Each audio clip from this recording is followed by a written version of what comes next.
Hello friends, welcome to my channel. ఈరోజు వీడియోలో మార్గశిర మాసం 3వ గురువార లక్ష్మీదేవి పూజా విధానం గురించి తెలుసుకుందాం. మార్గశిర మాసం లక్ష్మీదేవి అనుగ్రహం పొందే పవిత్ర సమయం.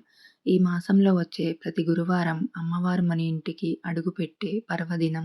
ఇప్పటికి మనం 2 గురువారాలు పూజ పూర్తి చేసుకున్నాం. ఈరోజు మనం సిరులు కురిపించే ధనలక్ష్మీదేవిని ఆహ్వానించే 3వ లక్ష్మీవారం పూజా విధానాన్ని వివరంగా తెలుసుకుందాం. ధన సమస్యలు తీరి ఐశ్వర్యం స్థిరంగా ఉండాలంటే ఈ పూజ ఎలా చేయాలి, పూజకు శుభ సమయాలు ఏమిటి, రేపటి పవిత్రమైన తిథి విశిష్టత ఏమిటి, అన్ని విషయాలు వివరంగా తెలుసుకుందాం. వీడియో చివరి వరకు చూడండి. మార్గశిర మాసం 3వ లక్ష్మీవారం డిసెంబర్ 11, 2025 శుభముహూర్తం. అమ్మవారి పూజకు అత్యంత ఉత్తమ సమయం తెల్లవారుజామున బ్రహ్మ ముహూర్తం, అంటే ఉదయం 4 నుంచి 6 గంటల లోపు లేదా కనీసం 9 గంటల లోపు పూజ పూర్తి చేసుకోవడానికి ప్రయత్నించండి.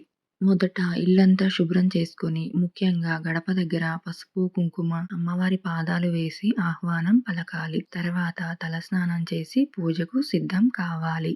ఆరాధన. ఈ వారం మనం ధనలక్ష్మి రూపంలో అమ్మవారిని పూజిస్తున్నాం కాబట్టి ఆర్థిక ఇబ్బందులు తొలగాలని మనస్ఫూర్తిగా సంకల్పం చెప్పుకోండి. విశేష పూజా ద్రవ్యాలు. ఐశ్వర్య దీపం.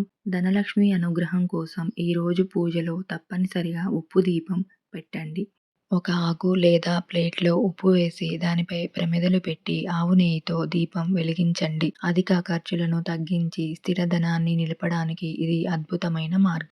వట్టివేర్లు, పచ్చకర్పూరం అమ్మవారికి అత్యంత ప్రీతికరమైన సువాసన. వట్టివేర్లు మరియు పచ్చకర్పూరం వీటిని కలిపి అమ్మవారి పాదాల దగ్గర ఉంచండి. ఈ సువాసన అమ్మవారిని ఆకర్షించి ఇంట్లో ధనానికి స్థిరత్వం ఇస్తుంది. పూజా ద్రవ్యాలు. ఈ రోజున ఎర్రని పువ్వులు, కుంకుమ మరియు చిల్లర నాణేలతో అమ్మవారిని పూజించండి. పూజ అయ్యాక ఈ కాయిన్స్ ని ఖర్చు చేయకుండా బీరువాలో లేదా పూజా మందిరంలో దాచుకోండి. నైవేద్యం. 3వ లక్ష్మీవారం రోజున అమ్మవారికి ప్రీతికరమైన అప్పాలు మరియు పరమాన్నం నేతితో వండి నివేదించాలి. ఫలితం. ముగింపు. ఈ విధంగా వ్రత కథ, అష్టోత్తరాలు చదువుకుని ధూపదీపాలు సమర్పించిన తర్వాత వట్టివేర్లు, పచ్చకర్పూరాన్ని ఎర్రని వస్త్రంలో కట్టి డబ్బు దాచుకునే స్థలంలో భద్రంగా పెట్టుకోండి. అమ్మవారి అనుగ్రహంతో మీ ఇంట్లో దరిద్ర లక్ష్మి తొలగిపోయి అష్టైశ్వర్యాలు సిద్ధిస్తాయి. లక్ష్మీ కటాక్షం కోసం మీరు కూడా ఈ పూజను నియమనిష్టలతో చేసుకోండి. ఈ వీడియో మీకు ఉపయోగపడితే తప్పకుండా లైక్ చేయండి.